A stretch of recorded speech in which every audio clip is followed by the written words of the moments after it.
नमस्कार, बहुत स्वागत है आप सभी का। मैं हूं आपके साथ प्रियंका राय। बुलेटिन की शुरुआत करेंगे बड़ी खबर के साथ। मरुधरा में मौसम का डबल अटैक पड़ा है। प्रदेश के कई जिलों में मावठ ने कोहराम मचाया है, तो वहीं कई जिलों में ओले भी गिरे हैं। बारिश ने लोगों की मुसीबत बढ़ा दी है। प्रदेश में ठिठुरन बढ़ गई है। प्रदेश के कई जिलों में येलो अलर्ट जारी किया गया है। तो मौसम को लेकर ये बड़ा अपडेट आपको बता दें। मरुधरा में मौसम का डबल अटैक पड़ा है। लोग सर्दी से परेशान हैं। प्रदेश के कई जिलों में मावठ देखने को मिला है, वहीं कई जिलों में ओले भी गिरे हैं, जिससे लगातार तापमान नीचे गिरता जा रहा है। लोग ठिठुरन से परेशान हैं। तो वहीं प्रदेश के कई जिलों में येलो अलर्ट जारी कर दिया गया है। तो 12 जिले में भी मौसम के बदलाव ने लोगों को परेशानी में डाल दिया है। कल शाम तक चली बारिश के दौर के बाद आज सुबह से जिले में घना कोहरा छाया हुआ है। सुबह कोहरे के चलते विजिबिलिटी करीब 20 फीट तक ही पहुंच गई। बारिश की वजह से मौसम में गलन और ठंड का असर तेज हो गया है। वहीं कोहरे के चलते रोड पर वाहन रेंगते नजर आए। बच्चे और बुजुर्ग गर्म कपड़ों से ढके नजर आए। वहीं कृषि विभाग का कहना है कि मावठ के चलते खेतों में खड़ी फसलों को लाभ होगा।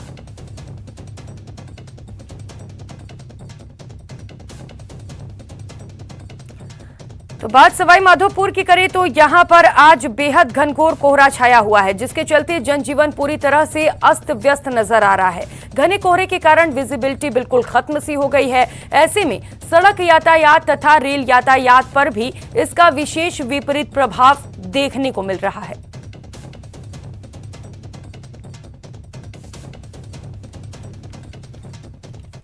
घनघोर कोहरे के आगोश में लिपटा हुआ है। अल सुबह से ही आज इतना घनघोर कोहरा है कि विजिबिलिटी बिल्कुल खत्म सी हो गई है। आप इस वक्त भी देख सकते हैं, हम इस वक्त खड़े हुए हैं सवाई माधोपुर जिला मुख्यालय के रणथंभौर रोड पर, जहां पर सड़क यातायात पर इस घनघोर कोहरे का बेहद विपरीत प्रभाव देखने को मिल रहा है। सड़क पर दोपहिया वाहन, चौपहिया वाहन बेहद रेंग कर निकल रहे हैं। वहीं वाहन चालकों को अपने हेडलाइट जला करके सफर तय करना पड़ रहा है। रणथंभौर की हरी भरी वादियां घनघोर कोहरे के आगोश में समाई हुई है। वहीं रेलवे से मिली जानकारी के अनुसार रेल यातायात पर भी घनघोर कोहरे का असर देखने को मिल रहा है। कई ट्रेन हैं वो विलंब से आ रही है। बेहद अधिक कोहरे के कारण सर्दी के तापमान में भी गिरावट दर्ज की जा रही है। लोग गर्म कपड़ों में लिपटे हुए नजर आ रहे हैं। मौसम विशेषज्ञों से मिली जानकारी के अनुसार बताया जा रहा है कि ऐसा ही मौसम सवाई माधोपुर जिले में अभी और चलने वाला है। गिरिराज शर्मा, न्यूज़ 18, सवाई माधोपुर।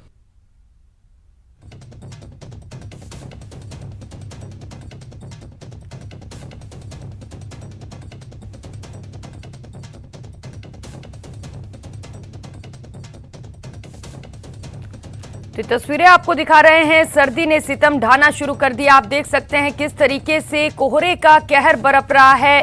विजिबिलिटी बिल्कुल खत्म हो गई है। गाड़ियां बिल्कुल धीमी रफ्तार में चल रही हैं। वहीं कोहरे की वजह से कई ट्रेन भी प्रभावित हो रहे हैं। ट्रेन लेट से पहुंच रहे हैं। जो लोग हैं उन्हें कम दिखाई दे रहा है। इसकी वजह से जो गाड़ियां हैं वो भी धीरे चल रही हैं और जनजीवन पूरी तरह से अस्त व्यस्त हो गया है, बुरी तरह से प्रभावित हुआ है। तो मौसम का डबल अटैक पड़ा है मरुधरा पे। लगातार जो ठंड है वो बढ़ती जा रही है। वहीं कल कई जिलों में बारिश का भी दौर चला, जिसकी वजह से जो तापमान है वो बेहद नीचे आ गया है। तो तमाम अलग अलग जिलों से आपको तस्वीरें दिखा रहे हैं। इस समय सवाई माधोपुर से आपको तस्वीर दिखा रहे हैं, जहां पर कोहरे का अटैक देखने को मिल रहा है। कोहरे ने पूरे जिले को ढक दिया है, जिसके चलते यातायात बुरी तरह से प्रभावित हुआ है। तो कई जिलों में मौसम विभाग ने येलो अलर्ट भी जारी किया है, यानी कि अभी जो ठंड है वो और भी बढ़ सकती है।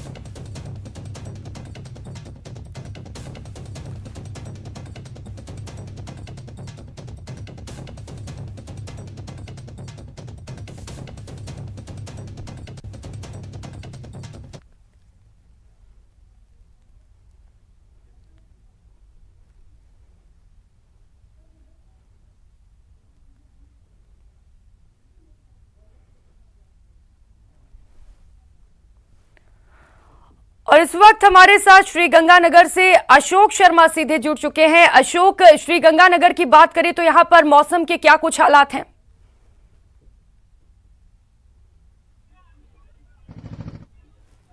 सरहदी जिला श्रीगंगानगर इस समय शीतलहर की चपेट में है। हाड़ कपकपाती ठंड से श्रीगंगानगर वासियों को कम से कम रात के समय तो खासा परेशान होना पड़ रहा है। यदि बीती रात की बात करें तो देखिए, बीती रात भी तापमान 1.5 डिग्री सेल्सियस गिरकर 7.3 डिग्री सेल्सियस दर्ज किया गया है, जिससे रात के समय जरूर श्रीगंगानगर वासियों को काफी ठंड का सामना करना पड़ रहा है। गलन भरी रातें हैं, लेकिन दिन के समय जैसा कि हमने अल सुबह आज भी देखा था, अल सुबह जो कोहरा छाया रहा वो कोहरा बाद में खत्म हो गया और उसके बाद में अभी फिलहाल धूप खिलने लगी है। धूप खिलने से जरूर श्रीगंगानगर वासियों को थोड़ी राहत मिलती हुई दिखाई दे रही है। कल भी सूर्यदेव ने अच्छे खासे दर्शन दिए थे। तेज धूप की वजह से दिन का तापमान न केवल बढ़ा था, बल्कि श्रीगंगानगर वासियों को तेज ठंड से काफी राहत मिलती हुई भी दिखाई दी थी। लेकिन मौसम विभाग ने जो प्रियंका एक संभावना जताई है कि जो पश्चिमी विक्षोभ की जो सक्रियता इन दिनों राजस्थान में देखी गई, उसका प्रभाव अब आगे आने वाले 3 से 4 दिनों में पड़ेगा और न्यूनतम जो तापमान है उसके तापमान में गिरावट दर्ज की जाएगी। तो निश्चित तौर पर श्रीगंगानगर वासी इस समय हाड़ कपकपाती ठंड का तो सामना कर ही रहे हैं, लेकिन आने वाले दिनों में ये हाड़ कपकपाती ठंड का जो असर है और ज्यादा बढ़ने वाला है। न्यूनतम तापमान में 3 से 4 डिग्री सेल्सियस की गिरावट के दर्ज होने की संभावना मौसम विभाग ने जताई है, जिसका सीधा सीधा असर देखा भी जा रहा है। जी बिल्कुल असर देखा जा रहा है। हमारे साथ जैसलमेर से श्रीकांत भी लगातार बने हुए हैं। श्रीकांत, अगर जैसलमेर की बात करें तो यहाँ पर किस तरीके का अटैक है मौसम का?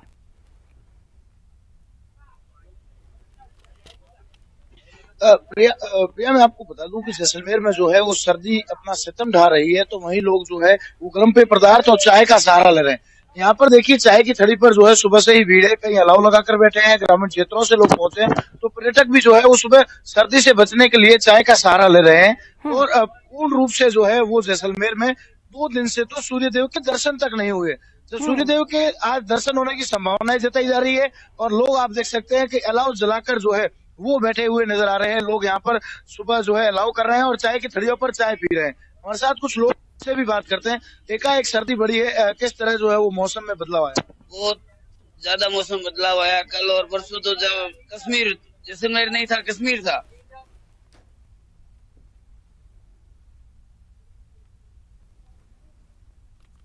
आज किस तरह की जो है वो सर्दी पड़ रही है? आज थोड़ा सा टेम्परेचर डाउन हुआ है, कल से आज टेम्परेचर डाउन है। फिर भी भीड़ वगैरह बहुत है, टूरिस्ट बहुत आ रखे हैं, बहुत ज्यादा टूरिस्ट आ रखे हैं। फिर भी भीड़ वगैरह बहुत है, टूरिस्ट बहुत आ रखे हैं, बहुत ज्यादा टूरिस्ट आ रखे हैं। जहाँ भी देखे चाय की थड़ियों पर या आग लगा के लोग सहारा ले रहे हैं। सुबह ज्यादा कोहरा था, अभी थोड़ा छटा है। आज थोड़े सूर्यदेव का दर्शन होने का संभावना है, 3 दिन में नहीं हुई। कहीं ना कहीं सर्दी जो है वो एकाएक बढ़ी है, किस तरह से जो है सर्दी बढ़ी है, परेशान हो रहे हैं? सर्दी हवा कम है मगर ठंडी बहुत ज्यादा पड़ रही है, इसलिए लोग बहुत ठंडी के अंदर बहुत तकलीफ है। और ठंडी फसल के लिए ठीक है मगर मनुष्य के लिए खराब है, क्योंकि कोरोना काल चल रहा है और बीमार चल रहा है, इसलिए ठंडी बहुत ज्यादा है। इससे लोग जो है वो परेशान नजर आ रहे हैं। और चाय की थड़ी पर आप देखिए भीड़ साफ देखने को मिल रही है। यहाँ एक भैया जो है वो चाय भरते हुए भी नजर आ रहे हैं, उनसे भी बात करें। किस तरह से सुबह से चाय पर भीड़ है? चाय पर बहुत भीड़ है, सुबह से कोहरा बहुत ज्यादा पड़ रहा है, इसलिए चाय की घड़ियों पे बहुत लोग चाय पीने आ रहे हैं। चाय के साथ दूध भी पीते हैं, गर्म दूध करेगा दूध भी पीते हैं। बहुत लोग यहाँ पर कोहरे के साथ दूध पीने आ रहे हैं। कहीं ना कहीं जो केसर दूध है और साथ ही साथ जो गर्मा गर्म चाय है वो लोगों को सर्दी से जी बिल्कुल श्रीकांत, ठंड बेहद ज्यादा है और लोग चाय से जो ठंड है उसको दूर करने में लगे हुए हैं। बारा से विपिन तिवारी भी इस वक्त हमारे साथ जुड़ चुके हैं। विपिन, अगर बारा की बात करें तो वहां पर क्या कुछ हालात हैं, कैसे लोग सर्दी से खुद को बचा रहे हैं वहां पर? बिल्कुल प्रियंका, यहाँ सर्दी जो है सितम ढाए हुए है। देख सकते हैं कि कोहरे का असर जो है वो अभी तक, जो सुबह करीबन उठने के बाद जब लोगों ने जो कोहरा देखा था वो कोहरा अभी तक वैसा का वैसा ही बरकरार है। किसी तरह यहाँ मतलब सूरज का दर्शन नहीं हुआ कल, क्योंकि बारिश थी और कल दिन भर बारिश बरसी, उसके बादल छाए हुए थे, तो कल भी जो है सूर्य ने यहाँ दर्शन नहीं दिया और आज भी कमोबेश वही हालत है, जो सूर्य भगवान के यहाँ दर्शन लोगों को नहीं हो रहे हैं। कोहरे के चलते जो है जनजीवन बुरी तरह प्रभावित है। बारिश और कोहरा, ऐसे में ठंड और गलन दोनों ही तेज है, बरकरार है। लोग जो है बचने के लिए गर्म कपड़े कह लीजिए या फिर घरों में दुबके हुए ही नजर आ रहे हैं। सड़कें जो है वो सुनसान है। ये बारा का कोटा रोड है जो मुख्य रोड है और यहाँ पर लगातार गाड़ियों की आवाजाही काफी देखी जाती है, लेकिन आज जो है गाड़ियां जो है नगण्य हैं, वो बहुत ही कम गाड़ियां चल रही है और जो चल भी रही है वो कोहरे की वजह से धीमी गति में खुद को हेडलाइट जलाकर बचाते हुए सावधानी पूर्वक चल रहे हैं। प्रियंका जी, चंद्रशेखर व्यास हमारे साथ जोधपुर से लगातार बने हुए हैं। चंद्रशेखर, अगर बात करें जोधपुर की तो जोधपुर से क्या कुछ तस्वीरें और किस तरीके से जनजीवन प्रभावित हुआ है वहां पर?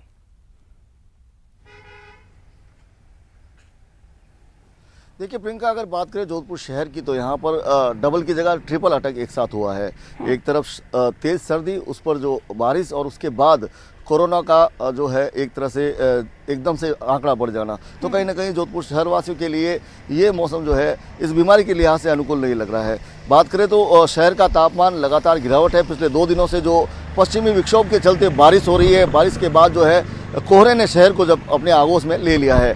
इस वक्त हम जोधपुर के मेहरानगढ़ की तलहटियों पर खड़े हैं। आप देख सकते हैं कि जो मेहरानगढ़ है वो उसको भी आप साफ नहीं देख पा रहे हैं और इसके अलावा जो शहर है वो पूरी तरह से कोहरे की आगोश में है। शहर को चारों तरफ से कोहरे ने अपने आगोश में ले रखा है।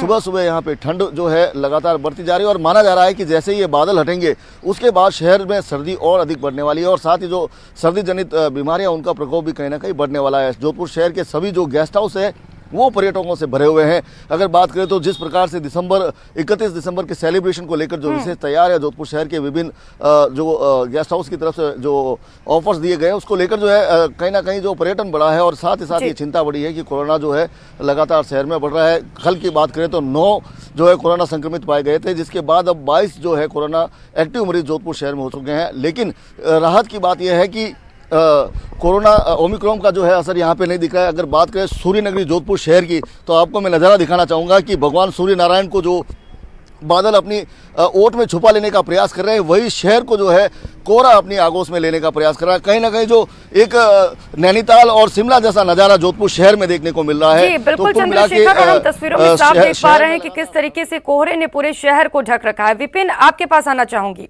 लगातार ठंड बढ़ रहा है, क्या कुछ तैयारियां प्रशासन की ओर से?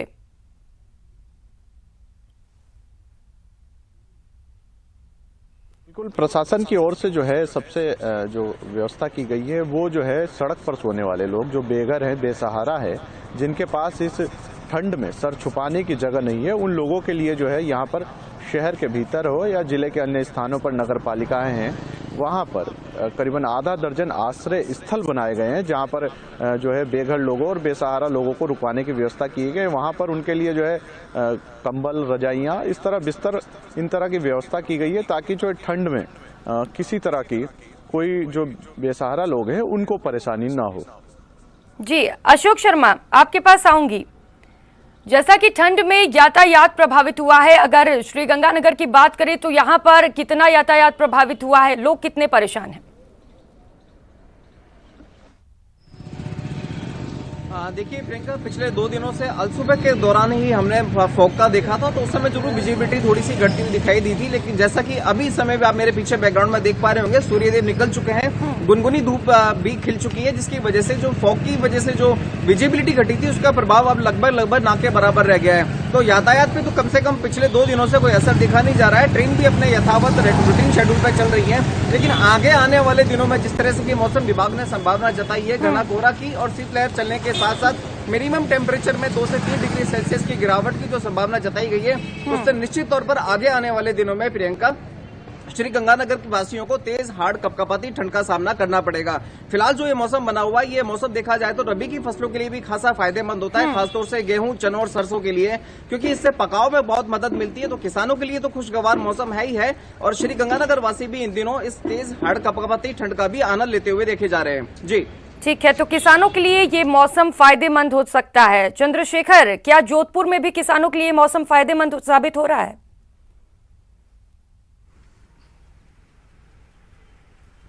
निश्चित तौर पर प्रियंका बात करें तो पहले हमने जोधपुर शहर की बात की, लेकिन ग्रामीण की बात करें जो किसान हैं उनके लिए ये मौसम जो है, ये बरसात जो है कहीं ना कहीं एक संजीवनी का काम कर रही है। उनकी जो फसलें हैं उनके लिए यह बरसात उत्तम कहलाई जाती है। माहौट की बरसात जो है वो किसानों के फसलों को जो है के लिए जीवनदायिनी होती है। सबसे बड़ी बात करें तो जिस प्रकार से गेहूं की फसल है, रायडी की फसल है, तारामीरा की फसल है, इन फसलों को जो है एक नई ऊर्जा मिलेगी इस बरसात के साथ, और वो जो फसल है उसके अच्छी फसल होने के अनुमान लगाए जा रहे हैं। ग्रामीण शहरों में जो कोहरा है उसका प्रकोप ज़्यादा है, सर्दी का प्रकोप ज़्यादा है। वहाँ पे सड़कों की बात करें तो विजिबिलिटी कम हुई है।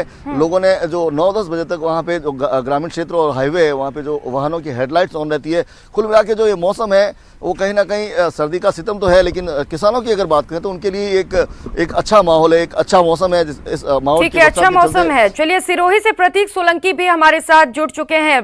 प्रतीक, अगर सिरोही की बात करें तो सिरोही में मौसम का कितना असर देखने को मिल रहा है, कितना ठंड पड़ रहा है फिलहाल वहां पर?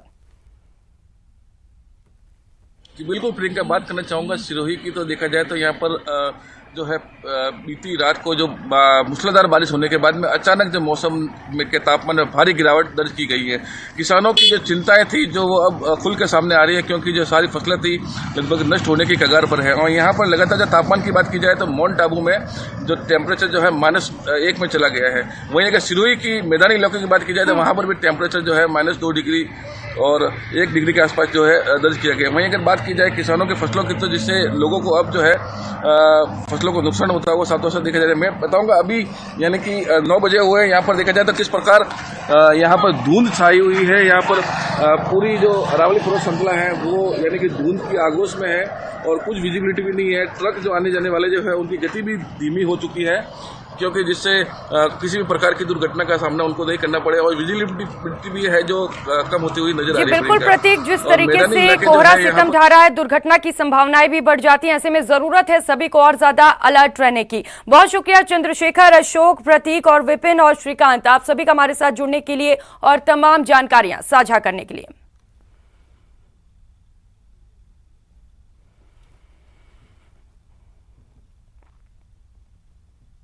और रुक कर लेते हैं बड़ी खबर का। दौसा में भीषण सड़क हादसा हुआ है। बस और ट्रैक्टर में भिड़ंत हुई है। हादसे में 10 से ज्यादा लोग घायल बताए जा रहे हैं, तो घायलों को अस्पताल में भर्ती कराया गया है। कुतुबपुर गांव के पास ये भीषण सड़क हादसा हुआ है।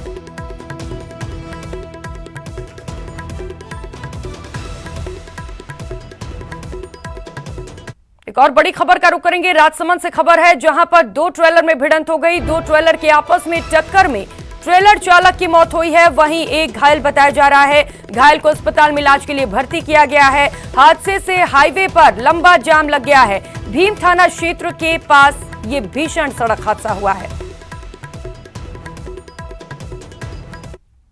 एक और बड़ी खबर का रुख कर लेते हैं। रेसिडेंट डॉक्टर्स के कार्य बहिष्कार को लेकर ये बड़ा अपडेट आपको बता दें। आज भी रेसिडेंट्स का कार्य बहिष्कार होगा। सुबह 11 बजे तक कार्य बहिष्कार जारी रहेगा। दिल्ली की घटना का विरोध किया जा रहा है। अस्पतालों में लड़खड़ाई व्यवस्था के लिए कार्य बहिष्कार किया गया है। कार्य बहिष्कार से मरीज परेशान है।